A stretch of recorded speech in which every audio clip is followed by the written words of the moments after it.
संयोग त्याग अर्थात नमी राजर्षि का वृत्तांत। मिथिला नरेश पद्मरथ के कोई पुत्र न था। इस कारण राजा एवं रानी पद्ममाला अत्यंत खिन्न रहते थे, परंतु प्रकृति के नियमों के आगे मनुष्य का वश थोड़ी ही चलता है। एक बार पद्मरथ राजा वन में जा पहुँचे, जहाँ उन्होंने एक वृक्ष के नीचे किल्लोल करते एक नवजात शिशु को देखा। राजा ने उसे लाकर अपनी रानी पद्ममाला को सौंप दिया। राजा ने मिथिला में पुत्र का जन्म महोत्सव मनाया। लोगों को संदेह तो हुआ, परंतु वे उसकी अधिक गहराई में न उतर सके। राजा के साथ जन्म महोत्सव में सम्मिलित हुए। इस पुत्र के घर में आने के पश्चात राजा के प्रताप में वृद्धि होने लगी और आसपास के राजा एक के पश्चात एक आकर उसके अधीन होने लगे। राजा को यह सब प्रताप पुत्र के आगमन के कारण आया हुआ प्रतीत हुआ और इस कारण उसने उसका नाम नमीराज रखा। नमीराज का धाय माता के द्वारा पालन पोषण हुआ। बाल्यकाल से किशोरावस्था और तत्पश्चात वह युवावस्था को प्राप्त हुआ। नमीराज ने देखते ही देखते सैकड़ों रूपवती नव युवतियों के साथ विवाह किया। नमीराज के प्रति प्रजा का प्रेम एवं आदर मान देखकर राजा पद्मरथ कृतकृत्य हुआ और उसने वैराग्य मार्ग की ओर अपना मन मोड़ा। तत्पश्चात पद्मरथ ने सुहृद साधु के साथ संयम अंगीकार किया और उत्तम प्रकार से उसका पालन करके मुक्ति प्राप्त की। नमीराज मिथिला का नरेश बना। जैसे उसने देखते ही देखते राज्य का बहुत विस्तार किया, वैसे ही लोगों के हृदय में प्रेम का भी विस्तार किया। नमीराज के पास हस्ती दल, अश्वदल और प्यादों का दल था। हस्ती दल में एरावत हाथी के समान एक सुंदर गजराज था। स्वर्ण की जंजीरें, सुंदर आवास एवं राजा के वहाँ प्राप्त सुस्वादु भोजन करते हुए भी हस्तीराज को विंध्याचल की स्वतंत्रता का स्मरण हुआ। उसने स्वर्ण श्रृंखलाएं तोड़ डाली, हस्तीशाला तोड़ दी और मिथिला को तहस नहस करके भाग छूटा। कोई भी उसे पकड़ नहीं सका। वह जंगल, गांव, नगर पार करता हुआ सुदर्शनपुर की अटवी में आया। वहाँ के रक्षकों ने उसे घेर लिया। हाथी थका हुआ एवं भूखा होने से शरण में आ गया।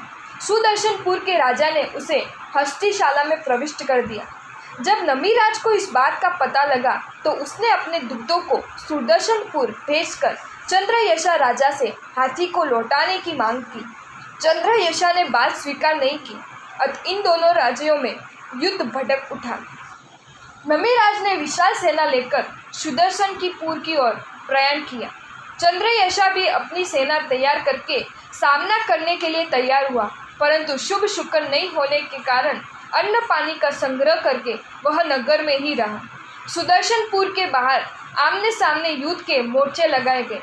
नमीराज सुदर्शनपुर में प्रविष्ट होने का प्रयास कर रहा था और चंद्रयशा उसे रोकने का प्रयास कर रहा था। महाराज आइए कहकर अपने शिविर की ओर आती हुई एक प्रौढ़ उम्र की साध्वी को नमीराज ने नमस्कार किया। साध्वी शिविर के भीतर आई और आसन बिछाकर बैठ गई। राजा के सम्मुख बैठने पर साध्वी ने कहा, राजन, ये युद्ध किस लिए? बड़े भाई ने एक हाथी ले लिया, इस पर मिथिला छोड़कर इतनी सेना लेकर लड़ने के लिए निकल पड़े। हाथी, प्यादे अथवा समृद्धि क्या साथ आने वाली है? असार संपत्ति के लिए भाई भाई में युद्ध होना क्या उचित है? नमीराज से रहा नहीं गया। वह बीच में बोल उठा, पूज्य आर्य, आपने संयम ग्रहण किया है, महाव्रतों को जीवन में उतारा है। आप असत्य नहीं बोलेंगी, ये मैं मानता हूँ, परंतु आप बार बार चंद्रयशा को मेरे भाई के रूप में परिचय क्यों दे रही हैं? इसका मुझे पता नहीं लग रहा है। जग प्रसिद्ध बात यह है कि मैं पद्मरथ राजा का पुत्र हूँ और चंद्रयशा युगबाहु का पुत्र है। हमारी 7वीं पीढ़ी में भी कोई संबंध नहीं है। विदुषी साध्वी, क्या आप मानव को भाई मानने के शुद्ध उदार आशय से तो चंद्रयशा को मेरा भाई नहीं कह रही है? नहीं, चंद्रयशा तो तेरा सगा भाई है। चंद्रयशा के माता पिता तेरे माता पिता हैं, इस कारण मैं उसे तेरा भाई कहती हूँ। मानव मात्र के प्रति बंधुत्व की भावना क्रोध से धधकते रणांगन में तेरे अंतर में इस समय उतरनी अत्यंत कठिन है। मैं तो सगे भाई के साथ युद्ध करने से तुझे रोकने आई हूँ। पूज्य, मैं इस विषय में कुछ समझता नहीं हूँ। आप ये बात अत्यंत स्पष्टता पूर्वक कहें। राजा ने उत्कंठा से सचेत होकर पूछा। साध्वी ने गंभीरता से कहना प्रारंभ किया, सुन, नमीराज सुदर्शन नगर में मणिरथ राजा था। उसका लघु भ्राता युवराज युगबाहु था। उसकी पत्नी का नाम सती मदन रेखा था। इस मदन रेखा का पुत्र चंद्रयशा है। जब चंद्रयशा 10 वर्ष का हुआ तब मदन रेखा दूसरी बार गर्भवती हुई। राजा मणिरथ की दृष्टि एक बार मदन रेखा पर पड़ी। उसने उसे वश में करने के लिए आभूषण आदि अनेक उपहार भेजे, परंतु मदन रेखा उसकी ओर आकर्षित नहीं हुई। एक बार युगबाहु एवं मदन रेखा लता मंडप में थे। मणिरथ को ये पता लगा। वह अचानक लता मंडप में आया।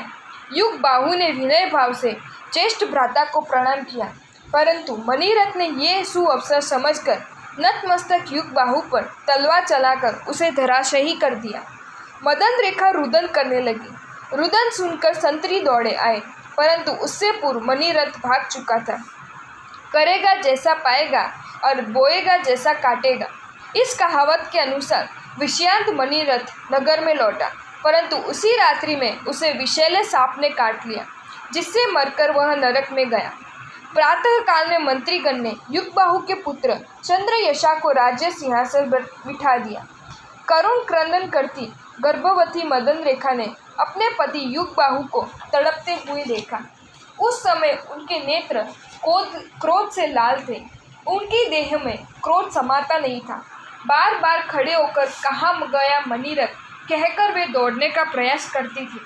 सती मदन रेखा ने मृत्यु शैया पर सोए पति को आश्वासन दिया और कहा, स्वामी क्रोध मत करो, भाई पिता माता सब स्वार्थ के सगे हैं।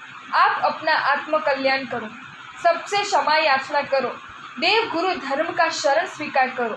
आप मणिरथ को शत्रु मत समझो, कर्मवश होश भूले हुए उस पर दया लाओ। ये कहती हुई मदन रेखा के समक्ष फटी आंखों से युगबाहु ने देखा।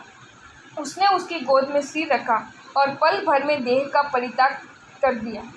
मदन रेखा कुछ समय तक रुदन करती रही, परंतु उसे तुरंत विचार आया कि मणिरथ ने मेरे पति की हत्या मेरे रूप एवं मेरे देह के लिए की है। उसे मेरी देह के साथ खेलना का भूत सवार हुआ है। मैं क्या करूं, कहाँ जाऊं? मणिरथ के राज्य में मेरा कौन रक्षक है? उसने अपने आंसू पीछे पति की देह गोद में से नीचे रखी। सती ने पति के चरणों का स्पर्श किया और लता मंडप को छोड़कर वह भागी। उसने न देखा मार और न देखा कुमार। उसने नहीं गिना भय बाग, भेड़िए अथवा सांप का। भागते भागते प्रातः काल हुआ और वह विश्राम लेने के लिए एक वृक्ष के नीचे बैठी। श्रम एवं भय के कारण उसकी देह कांप रही थी। चिंता एवं पति शोक के कारण उसका मन उद्विग्न था। कुछ समय के पश्चात उसके पेट में असह्य वेदना हुई और उसी वृक्ष के नीचे मदन रेखा ने पुत्र को जन्म दिया।